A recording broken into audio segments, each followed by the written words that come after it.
asalaamaaleykum cher internaute maa ngi leen di siyaare di leen nuyu di leen baal ba àq di leen baal àq et surtout que ci weeru koor bi tabaski bi ñu génn ak aji màkk gi yàlla nañ yàlla dolli saafara gën ñu taxaw ci mondial bi nga xam ne suñu équipe nationale bi mu fay jëm certes nag dinaa intervenir tey wax ci tuuti moo di que di leen féliciter l'équipe nationale des U17 ci la préparation de la finale de mardi te yàlla na leen ko yàlla jox ndam.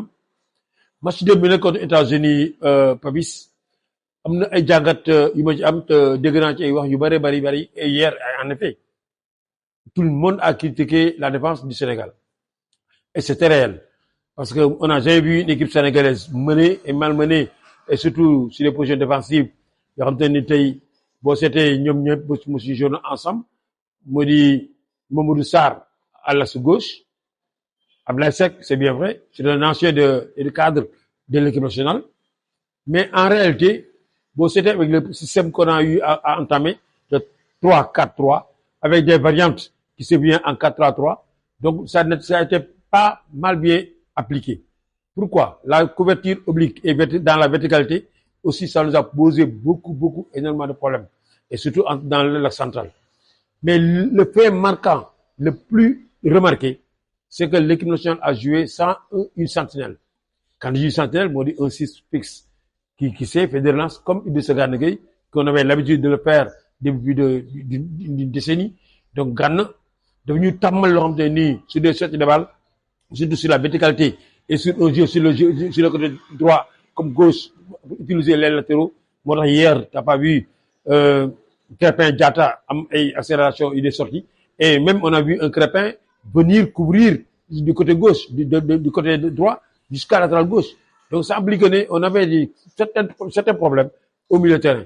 Parce que les trois milieux de terrain qu'on avait, Mouy Lamine Camara, Mouy Habib Diarra, Mouy Bara Ndiaye, donc, certes, c'est des milieux de terrain, c'est des animateurs, mais à la récupération, ça nous manquait peu. Donc, nous projeté. Donc, moi, c'était l'attaque sénégalaise attaquée au moins à outrance avec 6 ou 7. Donc, derrière, il y avait partenariat. Donc, les couvertures dans l'axial vont permettre Mamadou Sarr, lors du deuxième but, d'avoir mieux pour hésiter pour un marquage au milieu de terrain, nous jouons sur Guinao. Donc, c'est difficile. La couverture oblique de Seck, ça a tardé. Donc, c'est un problème majeur. C'était surtout sur cette position. Mais souhaitons que peut-être avec l'arrivée de Koulibaly, ça peut faire. À l'entrée de Diakhaté, en deuxième mi-temps, avec Pape Gueye, et ça a beaucoup changé. Donc, on a vu que l'équipe nationale, quand même, commence à trouver des marques.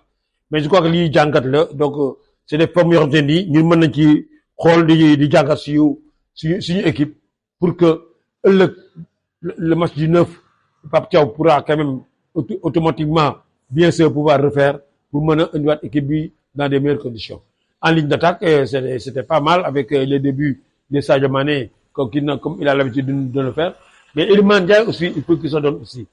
Il faut aussi qu'il se remette en cause la manière dont il joue à Everton, qui puisse quand même nous apporter ça. Et certains cas, nous diront que l'équipe a manqué de joueurs, Ismaël Sarr, Edouard Mendy, tout ça, d'accord, mais une équipe nationale quand même doit pouvoir se préparer à toutes les éventualités. Donc, d'ici le mardi, Pape Thiaw puisse quand même revoir l'équipe dans les meilleures conditions pour que nous puissions jouer. Il y a beaucoup aussi qui disent que Malang Sarr, on devait l'appeler, mais certes, Pape Thiaw, il a sa logique, parce qu'il y a quelque chose qu'on appelle la logique interne. Donc, cette progression d'une logique, d'une certaine logique, lui permettrait quand même d'avoir des observations, des critiques pour pouvoir remettre l'équipe dans les meilleures conditions.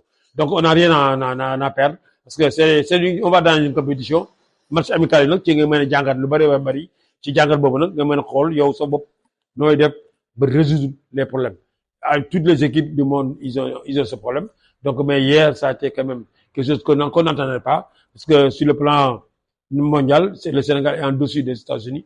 Mais donc, lolo, ça nous permet quand même de nous remettre en cause. Et puis, je crois que on peut faire une bonne coupe du monde.